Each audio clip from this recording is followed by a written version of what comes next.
नमो बुद्धाय दोस्तों, आज हम गौतम बुद्ध के सत्य और अहिंसा इस विषय पर उनके उपदेश पर आधारित कहानी को देखेंगे। तो आइए जानते हैं। गौतम बुद्ध सत्य, अहिंसा और सहिष्णुता की प्रतिमूर्ति थे। इन्हीं सद्गुणों का उपदेश वे घूम घूम कर देते और लोगों से इन्हें अपनाने का आग्रह करते थे। एक दिन वे किसी गांव में पहुंचे। वहां कुछ ऐसे अज्ञानी लोग थे जो बुद्ध के विरोधी थे। वे बुद्ध को अपशब्द कहने लगे।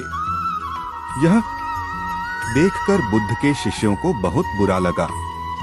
उन्होंने बुद्ध से इसका विरोध करने का आग्रह किया तो बुद्ध ने उन्हें समझाया कि ये लोग तो अपशब्द ही कह रहे हैं।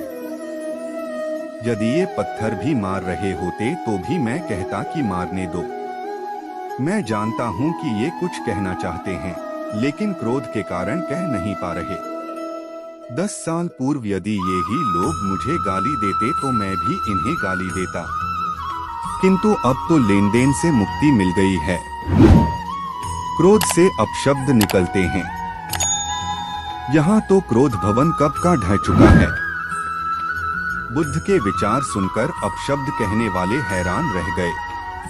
बुद्ध ने आगे अपने शिष्यों से कहा, इन लोगों को बताओ कि पिछले गांव में क्या हुआ था।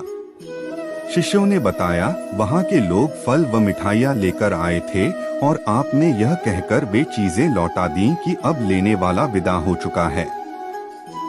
10 साल पहले आते तो मैं ये सभी उपहार ले लेता। बुद्ध बोले, उन लोगों ने मिठाइयां गांव में बांट दी, लेकिन आप ये अपशब्द गांव में न बांटे। आप मुझे क्रोध नहीं दिला सकते। ठीक उस खूंटी की तरह जो किसी को नहीं टांगती, लोग उस पर वस्त्र अवश्य टांग देते हैं। कथा का सार यह है कि साक्षी भाव सच्चे संत की पहचान है।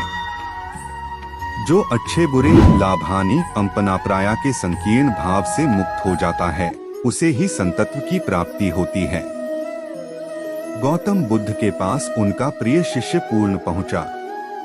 बुद्ध ध्यानावस्था में बैठे थे। पूर्ण के पहुंचने पर उन्होंने आंखें थोड़ी सी खोली और पूर्ण से आने का कारण पूछा तो उसने कहा, मैं धर्म प्रचार के लिए जाना चाहता हूँ, आपकी आज्ञा चाहिए। बुद्ध मुस्कुराए और कहा, पूर्ण, धर्म की राह बहुत मुश्किल है। तुम लोगों को अच्छी बातें बताने जाओगे और लोग तुम पर नाराज होंगे। हो सकता है कि अपशब्द भी कहें। इस पर पूर्ण ने कहा, कोई बात नहीं, मैं यह सोचकर उनकी बातों पर ध्यान नहीं दूंगा कि उन्होंने अपशब्द ही कहे, पिटाई तो नहीं की। बुद्ध बोले, हो सकता है कि कुछ लोग हाथ उठा दें।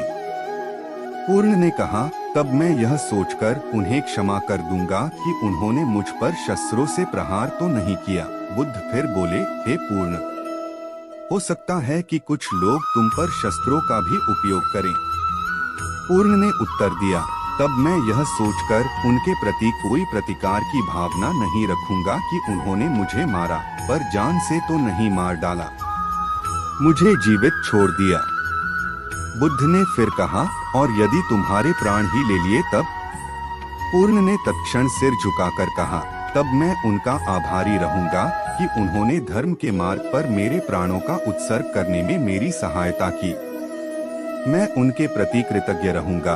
तब बुद्ध ने आंखें खोली और आशीर्वाद देकर अनुमति दी तथा पूर्ण से कहा, अब तुम धर्म प्रचार करने के पात्र हो। जो किसी में भी कोई दोष न देखे वही सच्चा है। अच्छाई के मार्ग पर चलना बहुत मुश्किल काम है।